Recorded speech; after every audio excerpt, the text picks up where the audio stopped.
అమెరికాలో న్యూయార్క్ మహానగరం. ఇక్కడ ఒక జిమ్ అండి, చాలా అడ్వాన్స్డ్ ఎక్విప్మెంట్ ఉండే జిమ్.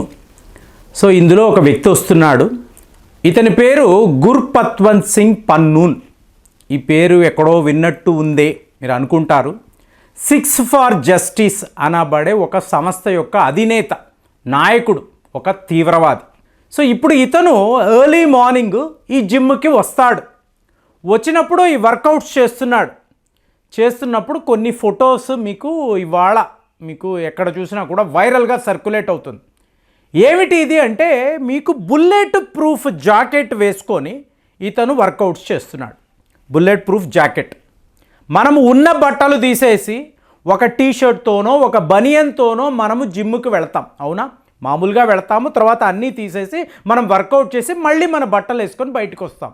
మరి ఇక్కడ ఈ వ్యక్తిని చూశారనుకోండి, బుల్లెట్ ప్రూఫ్ జాకెట్ వేసుకొని వర్కౌట్ చేస్తున్నాడు. అంటే అర్థము ఏమిటి? ఎప్పుడు ఎవరు ఎక్కడి నుంచి వస్తారో తెలియదు. ఇతని మీద వాళ్ళు కాల్పులు జరపచ్చు, ఇతన్ని అక్కడికక్కడ లేపేయవచ్చు. ఈ భయము ఉంది చూసారా?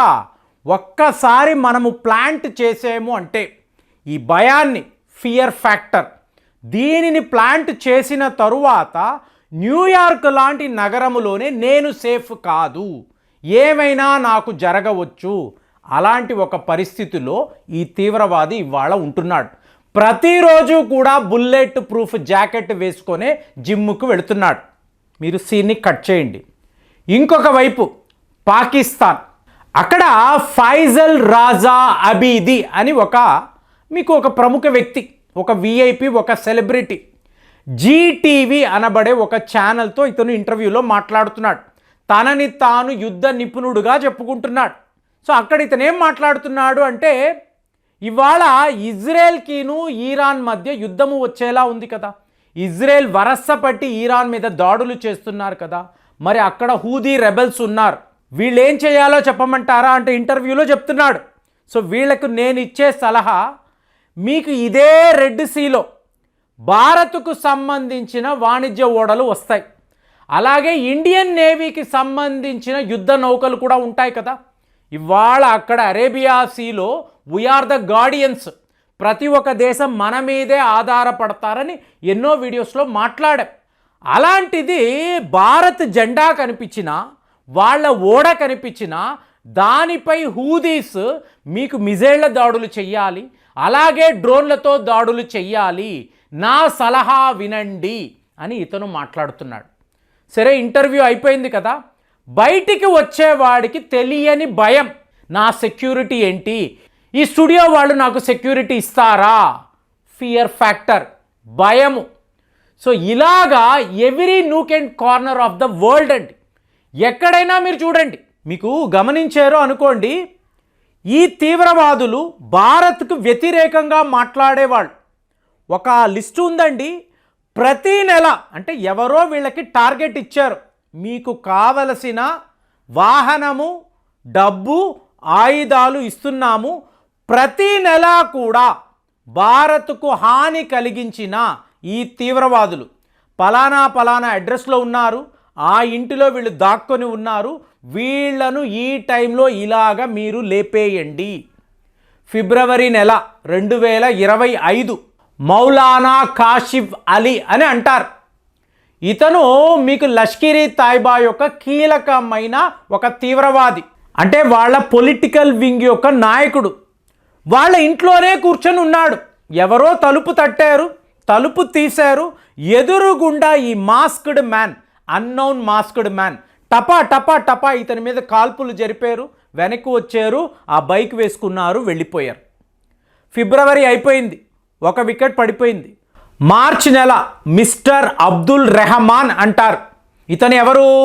లష్కర్ ఇ తైబా యొక్క ఫైనాన్షియర్. మనకు సినిమాల ఫైనాన్స్ తెలుసు, డైలీ ఫైనాన్స్ తెలుసు, కానీ ఇలా తీవ్రవాదులకు కూడా ఫైనాన్స్ చేసే వ్యక్తులు. ఈయన హఫీజ్ సయ్యద్ అనబడే తీవ్రవాదికి అత్యంత సన్నిహితుడు. హఫీజ్ సయ్యద్ అంటే ఎవరండి? ముంబై దాడుల యొక్క ప్రాథమిక సూత్రధారి, అతని యొక్క ఎయిడ్, ఫ్రెండ్, ఫైనాన్షియర్. సో ఇతనిని కరాచీలో ఎవరో వేసేశారు. మీకు ఒక షాప్ దగ్గర ఉన్నాడు, బండి వచ్చి ఆగింది, నేరుగా వచ్చారు, తుపాకులు పెట్టుకున్నారు, టపా టపా టపా కాల్పులు చేశారు, మళ్ళీ బైక్ ఎక్కి వెళ్ళిపోయారు. ఫ్రెండ్, జోక్ ఏంటంటే ఇవాళ వరకు గత 2 ఏళ్ల పాటు ఈ అన్నోన్ గన్మెన్ మీకు వెతికి ఎవరైతే ఇండియాకు హాని కలిగించారో వాళ్ళు పాకిస్తాన్లోనే చనిపోతున్నారు. అంటే చనిపోవడం కాదు, ఇలాగ మీకు వాళ్ళ మీద తీవ్ర స్థాయిలో దాడులు జరిగి వాళ్ళు మరణిస్తున్నారు. మీకు మార్చి నెలలో కూడా కతల్ అనబడే వ్యక్తి జమ్మూ అండ్ కాశ్మీర్లో రజౌరి జిల్లాలో జరిగిన తీవ్రవాద దాడులకు ఇతనే సూత్రధారి. ఈ కతల్ని కూడా సరిగ్గా ఇదే పద్ధతిలో ఫిబ్రవరి, మార్చ్, ఏప్రిల్, మరి మే నెల టార్గెట్లో ఎవరు ఉన్నారో నోబడీ నోస్. సో దీని వెనుకంతా కూడా ఎవరు ఉన్నారు అంటే ఒకే ఒక పేరు. అమెరికాలో జరిగిన, పాకిస్తాన్లో జరిగిన, మీకు ఆఫ్ఘనిస్తాన్ సరిహద్దులో ఖైబర్ పఖ్తూన్ఖ్వాలో ఒక తీవ్రవాది చనిపోయాడు. ఈ వార్త విన్నారు అనుకోండి, మీరు గుర్తుకు తెచ్చుకోవాల్సిన ఒకే పేరు అజిత్ దోవల్. సో ఇతను బిజీగా ఉంటాడు. మీకు 2 రోజులు మాస్కో అంటాడు, ఇంకొక 2 రోజులు లండన్ అంటాడు, మీకు అమెరికాలో ఆయన తిరుగుతూనే ఉంటాడు. మరి ఈయన చేసే పని ఏంటి అంటే భారత్ యొక్క నేషనల్ సెక్యూరిటీ అడ్వైజర్ అని అంటారు. మనకు ఎవరి వైపు నుంచి ప్రమాదం అండి? మీకు ఒక్క జమ్మూ అండ్ కాశ్మీర్ విడిచిపెడితే ఇవాళ మనం మయన్మార్ని అంటున్నాం. మయన్మార్ వద్ద కూడా టెన్షన్ ఉంది. కానీ చూడండి, అక్కడ మీకు చైనా ఎంబసీ మీద ఎవరో దాడులు చేశారు. చైనా వాడు లబోదిబోం అంటున్నాడు. అంటే భారత్ను ఎవరైతే ఎదిరిస్తున్నారో, వీళ్ళను శత్రువుగా చూస్తున్నారో వాళ్ళ మీద అంతా మేజర్ అటాక్స్ అనేవి జరుగుతున్నాయండి. దీన్నే అజిత్ దోవెల్ డాక్ట్రైన్ అని చెప్పి మాట్లాడతామా? ఒక సాఫ్ట్ పవర్, ఎవరైనా ఎప్పుడైనా ఈ దేశంలోకి వెళ్ళొచ్చు, వాళ్ళు తీవ్రవాద దాడులు చెయ్యొచ్చు, సేఫ్గా మళ్ళీ పాకిస్తాన్ అనండి, లేదా ఇటువైపు నుంచి చైనా, మయన్మార్ అలా పారిపోవచ్చు. ఇన్నేళ్ళు అనుకున్నారు. ఇవాళ వాళ్ళు ఇక్కడికి రావడం కాదండి, మీకు భారత్కు సంబంధించిన ఏజెంట్స్ వాళ్ళ దేశాల్లోకి వెళుతున్నారు. అమెరికాలో కూడా ఒక తీవ్రవాది నేను సేఫ్ అని చెప్పి అనుకోలేడండి. అలాంటి ఒక సిచ్యువేషన్ని అజిత్ దోవెల్ గారు క్రియేట్ చేశారా? డైరెక్ట్గా ఎటువంటి ఇన్వాల్వ్మెంటు లేదు. కెనడాలో చూసాము, ఇవాళ గుర్పత్వంత్ సింగ్ పన్నూన్ పరిస్థితి చూసాము. పాకిస్తాన్లో వరస పెట్టి మీకు జైషీ మహమ్మద్ అనండి, మీకు లష్కర్ ఇ తైబా, ఒక స్టేజ్లో వీళ్ళ మధ్య ఎంత పెద్ద ఘర్షణ అంటే ఈ ఫండింగ్ విషయంలో గొడవలు. దీని వెనుక కూడా అజిత్ దోవెల్ యొక్క ప్లానింగ్ ఉంది, స్ట్రాటజీ ఉంది. తీవ్రవాదుల మధ్యలోనే గొడవలు పెట్టించి వాళ్లను డివైడ్ చేసి వీళ్లను లేపేసే ఒక ప్రక్రియ. మీరు గమనించారా అనుకోండి, ఆఫ్ఘనిస్తాన్లో నివసించే వాళ్ళు సున్నీ ముస్లిమ్స్ అండి, ఈరాన్లో ఉండేవాళ్ళు షియా ముస్లిమ్స్.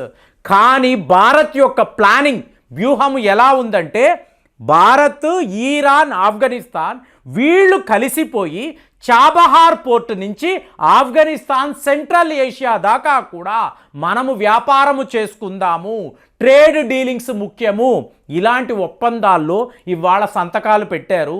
మరి అలాంటప్పుడు పాకిస్తాన్ అనబడే దేశము ఇవాళ ఈరాన్కి శత్రు దేశమే, ఆఫ్ఘనిస్తాన్కి శత్రు దేశమే. వాళ్ళు చెప్పినట్టు హూదీస్ మన మీద దాడులు చెయ్యగలరా? ఈరాన్ని మించి ఒక హూదీ అనండి, లేదా మీకు హిజ్బుల్లా అనండి, వీళ్ళు భారత్ మీద దాడులు చేసే అవకాశాలు మీకు ఉంటాయా? అజిత్ దోవెల్ ఉండగా ఇలాంటి పని జరుగుతుందా? ఇవాళ యుద్ధ నిపుణులు మాట్లాడుతున్న విషయం. ప్రతి ఒక్క వైపు కూడా భారత్కి శత్రువులే ఉండకూడదు అనేది మన డాక్ట్రైన్ లాగా కనిపిస్తుంది. ఇందులో మనము విజయం సాధిస్తున్నామా? ఆలోచించి కామెంట్స్లో రాయండి. మళ్ళీ వచ్చే వీడియోలో కలుద్దాం. జై హింద్.